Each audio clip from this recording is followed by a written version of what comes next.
A living divorcee is better than a dead, virtuous woman. God will not change somebody that doesn't want to be changed. That's why there's something that is called free will. Christianity is not all about, being soft and easily manipulated. Even Jesus himself said, be as wise as a serpent. You need to be wise first. Although you are gentle, they'll think you are a pushover. But when you say, you know what, I'm putting my boundaries. I've had enough of this. When you find out that your life is at risk, it amounts to tempting God. If you're sitting there and waiting for God to go and force somebody to change that doesn't want to change. Somebody that will beat you without mercy and they'll say, try it again. Somebody that will boast and say, if my wife behaves like a child, I will beat her like a child. You think that person wants to change? God will not force that person to change. It is against his nature. He doesn't force anybody to change. If you allow yourself to be maltreated, if you allow yourself to be beaten in front of your children every day, then you're telling them that is the normal way to be treated. And they're going to end up, somehow there's something about abusers that will be attracting them when they reach the age of dating and getting married. And that is what they will go for. And you don't want that for your child. God cannot change that man. God cannot change that woman that doesn't want to be changed. If you want, you fast from today to tomorrow. Go and ask all those that have been fasting for years. Only those that really made up their mind that they want to change are the ones that change. That is why God himself in the Bible says that, Jesus said that offenses must surely come. Why will offenses come? Why will people go, cross your boundaries? Because there is free will, and God will not force anybody to do what they don't want to do. And so, because he said there will be offenses, but woe to the person through whom offense will come. So in essence, there will be marital abuse, there will be violence in marriages, there will be all manner of things. Even if you are doing your best, even if you are nice, you live by the golden rule. It doesn't mean that people will not treat you bad. But what your own position, your own, duty is to put yourself out of harm's way. Some pastors and prophetesses, they tell you to stay and be praying. Don't waste your breath. There was this story I saw on YouTube. A woman talked about how she had prayed for her husband for 20-something years. And in the end, I think the man was living and he almost killed her, but she ended up blind in one eye. She kept praying, and then that was when she realized that nothing is going to change.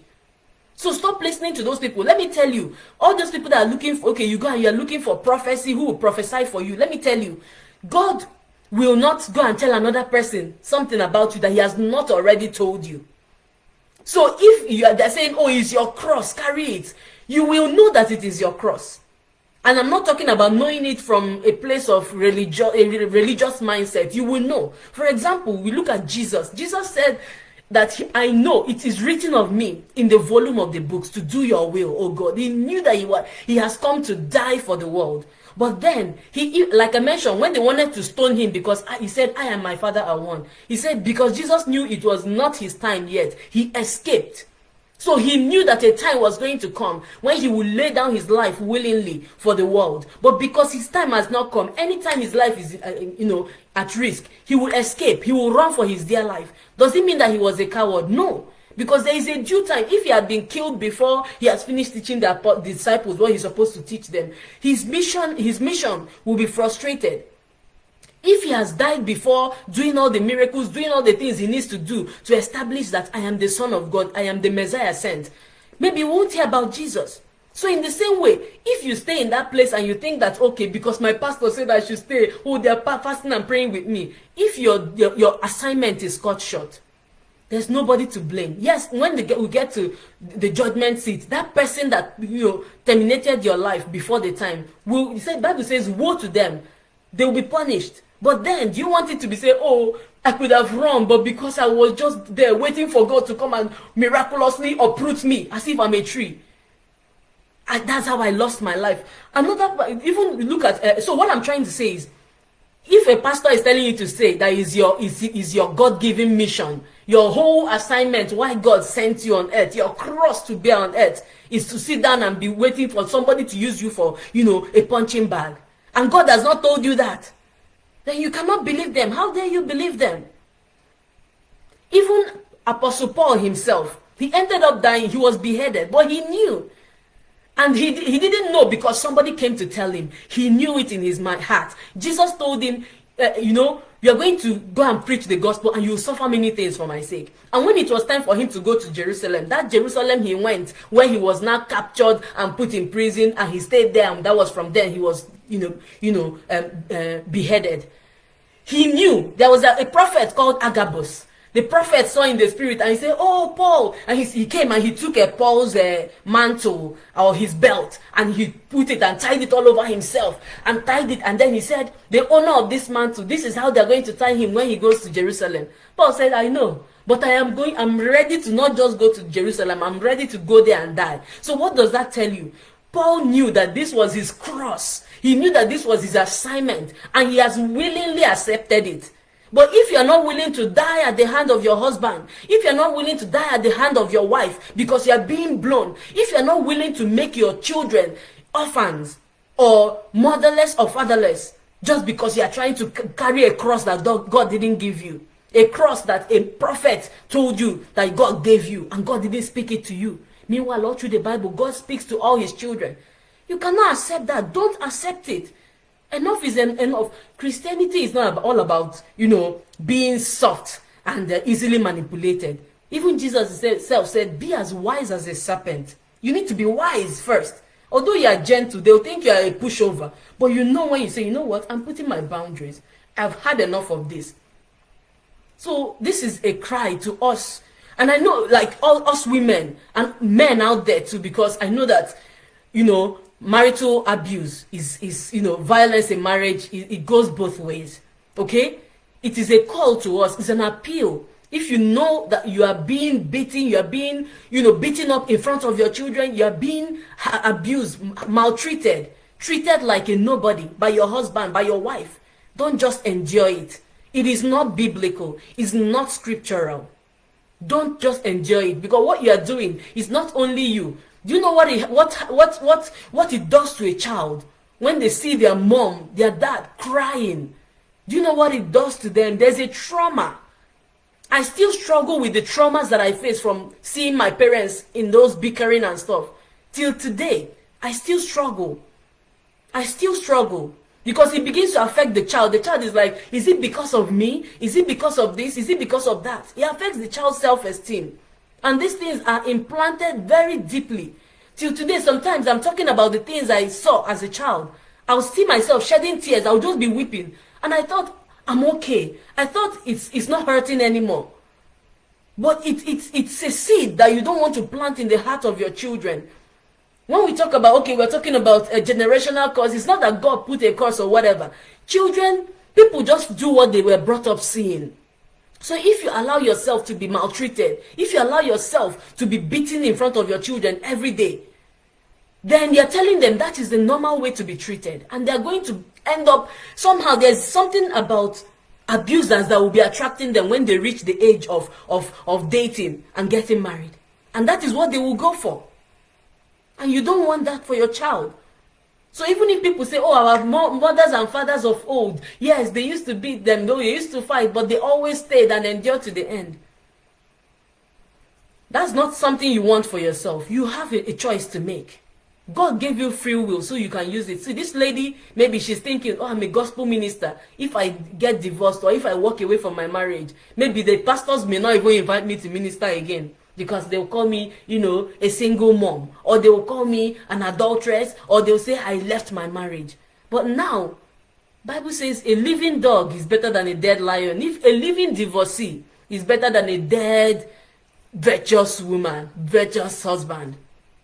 A living divorcee is better than a dead, virtuous woman or man. So, I know one thing I also know. I know it's very easy for us to say, okay, walk away. I know it's not that easy for a lot of people, and I am not being insensitive. But when we look, why I wanted us to discuss this today is, let us use this woman's life as an example. Maybe she was waiting for a perfect time, but that perfect time will never come. Money, she may not have where to live, because sometimes some parents, ignorantly, so that they will not say, your children, they got married and they left. They will not even allow their children to come home. They say, go back to your husband, go back to your house. No, don't come back here. No. Even if you don't have the means, where there is a will, there is a way. The day you tell yourself, I cannot take this anymore. The day you tell yourself, I refuse to keep staying in a place where my life is being put at risk. The day you tell yourself, I refuse to keep tempting God by standing here, just like I will not go and stand in the middle of the road and wait for God to push me out when a trailer is coming. God expects you to run for your life. So if you know that, okay, money is the problem, this and that, even sit down and talk to yourself. Tell yourself, enough is enough. And then you discuss it with God and say, God, this is what I want to do. What is the way forward? If you really want it that badly, if you really want a better life for yourself, if you want a better life for your future, for your children, the way out will come. You will start getting ideas. It may not be rosy. It may not be rosy, but you will survive. It may not be rosy, but you will survive. So I just want to leave it, at this point. And like I said, in summary, it is not cowardice to run for your life if you are in an abusive relationship. It is not being unspiritual to run for your life if they have turned you into a punching bag. Jesus himself, many times when they wanted to kill him, he ran for his life. Even in the beginning, when he was born and God knew that they are going to try to kill him, he told Joseph, carry your son and run to Egypt. This was the Son of God, the maker of the heaven and earth. But God said, run. Herod ended up killing many thousands of children just because he was looking for one person. Some people have made up their minds that you are below them and that they can do whatever they want with you. Some people feel like, okay, they've paid your bride price, or maybe they're feeding you or whatever, and because of that, they can do anyhow to you. You are the one that, if you don't speak up for yourself, nobody will speak up for you. Stop crying. Stop shedding those tears. Stand up. Speak for yourself, fight for yourself, and you will see God arising. Heaven helps those who help themselves. I told us my mom had to leave an abusive marriage. I started cooking and doing stuff with my sister from age 8 because my mom had to leave. There was one particular instance, and I'm not saying it because it's fun.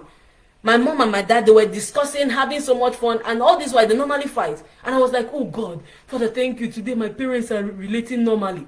And then my mom said, okay, you know what, let me go to the kitchen and prepare dinner. And she was there cutting something, and I was there pounding pepper for her. Next thing I saw, my dad came in with a big stick. This is somebody she was laughing with a moment ago. He came in and she turned and she saw a shadow, and with the hand raised up. And that's how she ran. That was just one instance. What happened? What did I do? Nothing. Some people have made up their mind that, in fact, unless you leave this world, that they cannot move on. Their life will not be happy. So are you going to let them have that pleasure? It is sad that this happened to this lady, Osinachi Nwachukwu. Very sad. But let us not just tell the story. Let it not just be a trending something. Let us take something away from it. Your life is of value to God. God expects you to protect yourself. Self-defense, self-preservation is not a sin. It is necessary to the fulfillment of your assignment on earth. Don't let anybody cut your time short. When Paul finished, he said, now I know I have finished my work. In fact, any time I can go. Jesus too, when the time came, Peter was like, oh, let's fight, let's save you. He said, no, I'm not running again. Let them come. Let them come. So let it be that when you are living peacefully. Not because somebody told you to carry a cross that God did not give you. God is not wicked. God is not a wife beater. He does not support it. Even in the Bible, Israel, God was using like a parable and said, okay, these people are like my wife. I married them. They did all manner of things. But God said, even upon all her sin, adultery, he would take her, wash her. He never beat her. He never destroyed her. And that is why marriage is called, is like a mystery that symbolizes the love that Christ has for his church. So if your husband is not loving you the way, or your spouse is not loving you the way Christ loved the church, sacrificing himself for you, protecting you, giving up his life for you, that person doesn't deserve to be called a husband. That person doesn't deserve for you to be thinking 2 times about moving on. And that's just where I want to leave this now so that it doesn't go too long. So thank you so much for your time. And I pray, as they say, may her soul rest in peace.